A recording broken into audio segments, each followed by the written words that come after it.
যাদবপুরের ঘটনাবলীর পরিপ্রেক্ষিতে নাকি যাদবপুর থানা শেষমেশ সৃজন ভট্টাচার্যকে ডাকছে। সৃজন যাদবপুরের প্রাক্তন ছাত্র ফেডারেশনের গোটা দেশের সর্বভারতীয় যুগ্ম সম্পাদক, সবাই চেনে। ডেকেছে, যাবে, একবার 10 বার যাবে, কিন্তু তার আগে এই প্রশ্নের উত্তর তো পুলিশকে দিতে হবে। ভিডিও পেয়েছে, সেইটার ভিত্তিতে প্রশ্ন করেছে বলে সৃজনকে ডাকা হলো পুলিশে। বেশ করেছে, ডেকেছে, আবার 10 বার ডাকুক, আরও 20 বার যাবে, কিচ্ছু এসে যায় না। কিন্তু যার গাড়ির তলায় চাপা পড়লো তাকে কি ডেকেছে পুলিশ? যে গাড়ি চালাচ্ছিল তাকে কি ডেকেছে পুলিশ? ছাত্র সবাই দেখতে পাচ্ছে ভিডিওতে, তার উপর দিয়ে গাড়ি চালিয়ে দেওয়া হলো, তাকে ডেকেছে পুলিশ?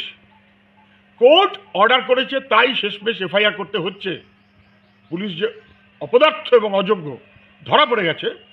সৃজনকে ধরার পর, ডাকার পর, ইত্যাদি ইত্যাদি করার পর উত্তর যখন দেবে সৃজন, তখন প্রথমেই প্রশ্নের উত্তর দিতে হবে যে কেন এখনো পর্যন্ত অপরাধীদের চিহ্নিত করতে পারলো না, ধরতে পারলো না, ব্যবস্থা নিতে পারলো না। কোর্ট মারফত বলতে হচ্ছে কেন সৃজনের প্রশ্নের উত্তর দেওয়ার যোগ্যতা পুলিশের হবে না।